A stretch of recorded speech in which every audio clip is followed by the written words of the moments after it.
मतलब पहले केस में हमने क्या किया था, लिक्विड को गैस में बदलने के लिए हीट एनर्जी अप्लाई की थी, तो वो वेपराइजेशन प्रोसेस के द्वारा वेपर्स बन के उसके गैस में कन्वर्ट हो गया। अब हमने क्या किया, उस पूरे प्रोसेस में हमने एक कवरेज लगा दी, यानी उसके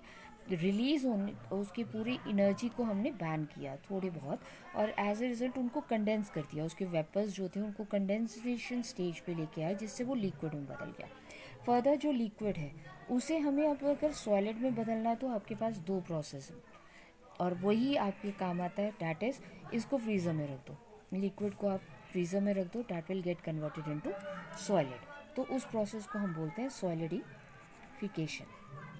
इसमें भी हमने टेम्परेचर क्या किया, इसका लो किया, और इसमें भी हमने टेम्परेचर क्या किया था, कम किया था। इसके केस में जब हमने सॉलिड को लिक्विड में बदलना था तो हमने एनर्जी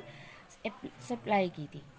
वो हीट की फॉर्म में भी थी। लिक्विड को जब हमने गैस में बदला था तो इसके केस में भी हमने हीट एनर्जी जो है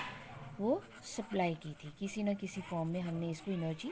सप्लाई की थी, क्योंकि इनके बीच में जो बॉन्ड्स होते हैं उनको ब्रेक करने के लिए एनर्जी ज़रूरी है। फर्दर जब गैस को सॉलिड में लिक्विड में बदला गया है तो इनको हमने टेम्परेचर तक लो किया है, इसका टेम्परेचर को हमने लो किया है, या फिर आप बोल सकते हो कि हमने लेसर एनर्जी जो है उस टाइम प्रोवाइड की है। फर्दर लिक्विड को जब हमने सॉलिड्स में बदला है, again we have lowered the temperature, but इस पूरे प्रोसेस में आपके पास दो चीज़ें आ गई, एक आ गया फ्यूजन, एक आ गया वेपराइजेशन। इन सब के केसेस में क्या होता है, किसी भी तरह से आपकी हीट टेम्परेचर जो है राइज या फॉल वो डिनोट नहीं होता, उसे आप कैलकुलेट नहीं कर सकते। क्यों? क्योंकि वो जो हीट एनर्जी अप्लाई की जा रही है वो सॉलिड के बॉन्ड्स को तोड़ने में, यानी सॉलिड के बॉन्ड्स को लिक्विड में बदलने के लिए कंज्यूम हो गई, और लिक्विड के बॉन्ड्स को तोड़ने के लिए गैस में बदलने के लिए उसमें कंज्यूम हो गई। एज ए रिज़ल्ट उसमें टेम्परेचर चेंज जो है वो हमें विजिबल नहीं हुआ, तो उन्हें हम नाम दे देते हैं latent heat of fusion and latent heat of vaporization, यानी हिडन